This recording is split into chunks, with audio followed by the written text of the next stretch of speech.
12월 14일 새벽 말씀 묵상 시작하겠습니다.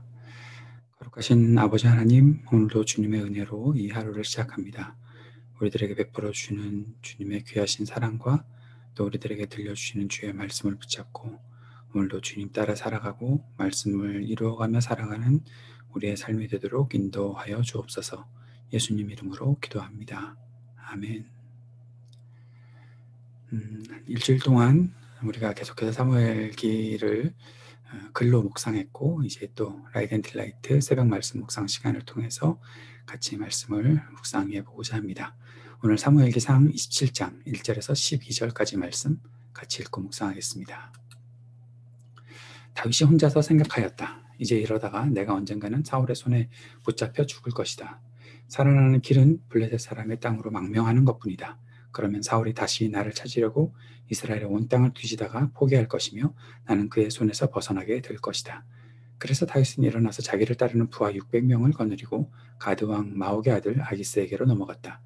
그리하여 다윗은 가드에 있는 아기스에게로 가서 거처를 정하였다. 다윗과 그의 부하들은 저마다 가족을 거느리고 살았는데 다윗이 거느린 두 아내는 이스라엘 여인 아히노암과 나발의 아내였던 갈멜 여인 아비가일이었다. 다윗이 가드로 도망갔다는 소식이 사울에게 전하여지니 그가 다시는 다윗을 찾지 않았다. 다윗이 아기스에게 간청하였다. 임금님이 나를 좋게 보신다면 지방 성읍들 가운데서 하나를 나에게 주셔서 내가 그곳에 정착할 수 있도록 해주시기를 바랍니다. 이 종이 어떻게 감히 임금님과 함께 임금님이 계시는 도성에 살 수가 있겠습니까? 그러자 아기스는 그날 당장 시글락을 다윗에게 주었다. 그래서 시글락이 이날까지 유다 왕들의 소유가 되었다. 다윗이 블레셋 사람의 지역에서 거주한 기간은 1년 넉 달이었다. 바로 그 기간에 다윗은 부하들을 거느리고 다니면서 그술 사람과 기르스 사람과 아멜렉 사람을 습격하곤 하였다. 그 사람들은 오래전부터 수르 광야와 이집트 국경선에 이르는 전 지역에서 살고 있었다. 다윗은 그들이 사는 지역을 칠 때에는 남녀를 가리지 않고 한 사람도 살려두지 않고 양과 소와 나귀와 낙타와 옷을 약탈하였다.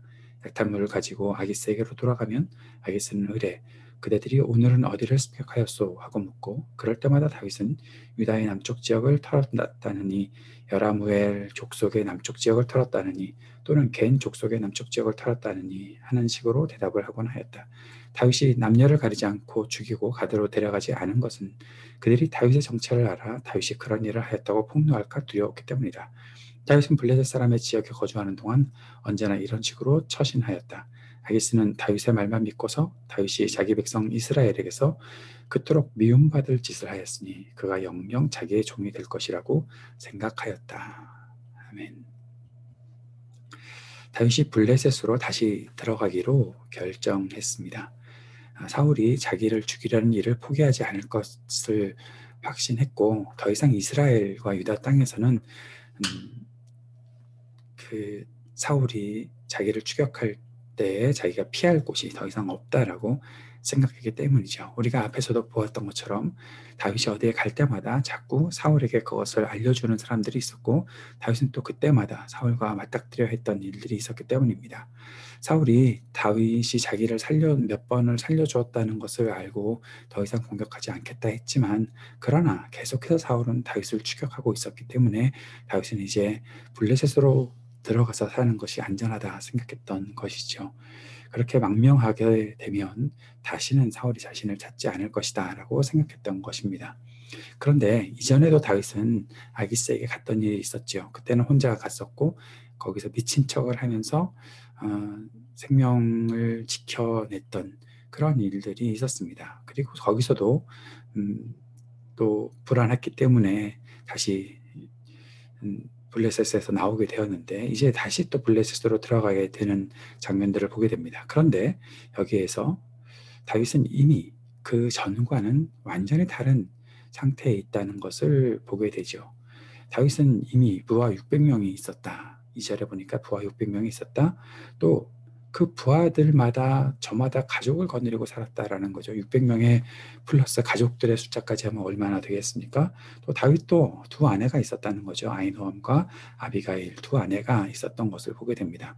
그러면 최소한 1000명, 2000명은 될 정도의 그런 다윗을 따르는 사람들이 있었는데 그들과 함께 아기스에게로 넘어갔다. 그것은 아기스가 과연 다윗을 어떻게 생각할까 하는 여러 가지 염려가 좀 되기도 하죠.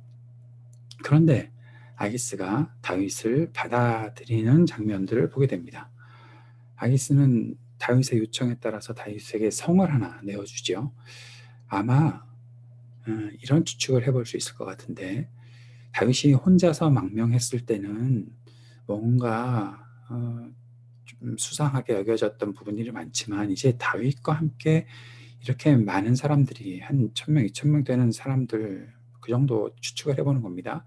그 정도 되는 사람들이 아기스에게로 왔다. 이것은 자기들에게 유익이 되면 유익이 됐지 해가 되지는 않을 것이다 생각했던 것이죠. 다윗이 혹시라도 수상한 짓을 하면 그 가족들을 인질로 삼을 수도 있겠다. 뭐 별 생각들을 다 해보게 됩니다. 어쨌든 아기스는 다윗을 받아들였고 다윗이 요청하는 대로 시글락 성을 내어주고 시글락이 그래서 나중에 유다 왕들의 소유가 되었다라는 그런 이야기도 6절에 나타나 있는 것을 봅니다.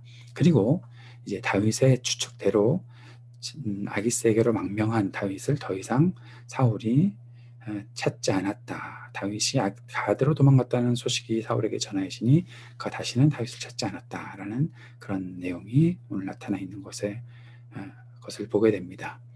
하나님께서 이 모든 것 속에서 역사하고 계시다는 사실을 우리는 잊지 말아야 되겠죠. 이미 앞에서 하나님이 다윗을 보호하셨다. 그래서 사울을 피할 수 있게 해주셨다라는 그런 말씀이 있었고 또 이렇게 하는 모든 생각, 다윗의 생각 속에는 하나님께서 자신의 길을 인도해 줄 것에 대한 확신이 있었다라는 것들을 보게 됩니다.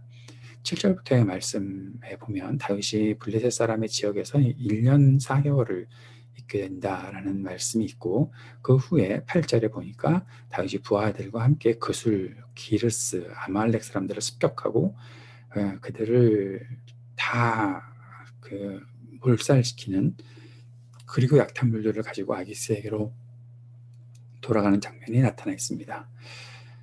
왜 다윗이 이런 일을 했을까? 물론 여기서 분명히 알 수 있는 것은 그술이나 기르스 사람이나 아말렉 사람들, 특별히 아말렉 사람 같은 경우는 하나님께서 완전히 멸절시키기를 원했던 그런 사람들이죠. 이스라엘에게 원수처럼 지냈던 사람들이고 그들의 우상 섬김과 또 하나님 앞에서는 완전히 죄악을 저지르는 그런 민족이기에 하나님께서는 그들을 전멸시킬 것들을 말씀하고 있었는데 다윗은 이스라엘과 또 이 블레셋 그 이집트 국경선에 이르기까지 살고 있는 그들을 이렇게 전멸시키는 그런 전쟁들을 계속 일으키고 있었다라는 겁니다. 그런데 다윗이 이렇게 그들을 그술 사람, 기르스 사람, 아말렉 사람들을 습격하고 약탈하고 그들을 멸절시키고 있었는데 아기스가 어디를 갔다 왔냐, 어디를 공격하고 왔냐라고 물어보면 다윗이 10절에 보니까 유다의 남쪽 지역을 털었다. 라무엘 족속의 남쪽 지역을 털었다. 겐 족속의 남쪽 지역을 털었다. 그런 식으로 대답하고 있습니다. 이스라엘 백성들을 괴롭혔다라는 것이죠. 이스라엘 백성들을 공격했다라고 그렇게 거짓으로 보고했던 것들을 보게 됩니다. 아기스를 안심시키려고 했던 것이겠죠. 아기스는 다윗의 말을 믿고 12절에 보니까 다윗이 자기 백성 이스라엘에게서 그토록 미움받을 짓을 하였으니 영영 자기의 종이 될 것이다 라고 생각했다라는 것이죠. 이렇게 미움받을 짓을 하는 다윗이 다시 이스라엘에 돌아가거나 이스라엘의 왕이 되는 일은 없을 것이다 생각했던 것입니다. 이 모든 일에 하나님께서 다윗을 보호하고 인도하신다라는 것들을 볼 수 있습니다. 다윗은 지금 사울에게 도망 나와서 블레셋의 망명 중에 있지만 그 속에서 자신이 더욱더 강해지고 또 왕권을 위한 그런 전초 작업들을 하나하나 하고 있는 것들을 보게 됩니다. 망명 갔기 때문에 어려운 생활을 하고 있었기 때문에 거기서 넉넉히 지내는 것이 아니라 그 속에서 자신이 해야 될 일들, 하나님께서 자신에게 맡기신 일들이 무엇인지를 생각하고 그 일들을 하나씩 해나가고 있고 그 속에서 하나님의 도우심과 인도하심이 있다는 것을 우리가 볼 수 있는 것이죠. 오늘 이 말씀을 통해서 우리의 마음속에 다윗으로부터 배우는 교훈이 하나 있었으면 좋겠습니다. 그것은 우리의 삶에서 우리가 참 원치 않고 이렇게 해야 되는가 하는 그러한 삶을 살아가는 경우들도 나타날 수 있겠지만, 그러나 그 속에서도 내가 해야 될 일들을 해나가고, 또 더 창의적인 일들, 그리고 하나님의 뜻을 이루어갈 수 있는 일들이 무엇인가, 그것을 위해서 마음을 다하고 또 노력해 나가는 그런 우리들이 되었으면 좋겠다. 그것이 바로 다윗이 하나님 마음에 합한 사람으로서 살아갔던 길의 모습들을 우리들에게 보여주고 있는 것이다 라는 사실을 보게 되는 것이죠. 이 마음을 품고 오늘도 이 하루를 살아가며 또 기도하며 주님 앞에 간구하고, 오늘도 우리의 삶의 길에 언제나 동행해 주시고 우리를 보호해 주옵소서. 주님 앞에 간절히 간구하는 이 아침이 되었으면 좋겠습니다. 미국과 한국에 계속해서 코비드 19의 상황들이 안 좋아지고 있는 것들을 보고 있습니다. 하나님께서 우리 모두에게 인내와 지혜를 주시고 이 모든 일들을 위해 쓰는 정부나 또 관리자들이나 의사들이나 간호사들 모두에게 하나님께서 은혜 베풀어 주시기를 위해 간절히 구합시다. 그리고 백신의 개발 소식은 들려오지만 이제 이 모든 것들이 잘 공급되고 또 적용되어서 모든 세상의 사람들이 이제 안심하고 지낼 수 있는 그런 날이 속히 올 수 있도록 주님 도와주옵소서. 간절히 기도했으면 좋겠습니다. 연말입니다. 연말을 보내는 우리 교우들의 가정과 자녀들을 위해, 우리 청년들을 위해 기도해 주시고, IT 동료 선교사님 또 우리 교회를 위해 함께 기도해 주시는 이 아침이 되었으면 좋겠습니다. 같이 기도하겠습니다. 언제나 우리의 길을 인도하시는 우리 주님, 주님 앞에서 살아가는 이 하루하루의 삶이 주님께서 우리를 보호하고 인도하신다는 확신을 가지고 나아가는 귀한 날들이 되도록 인도하여 주옵소서. 그리고 이 땅의 어려움들을 아시는 주님께서 이 땅을 긍휼히 여겨주시고 좋게 고치시고 회복시켜 주옵소서. 예수님 이름으로 기도드립니다. 아멘.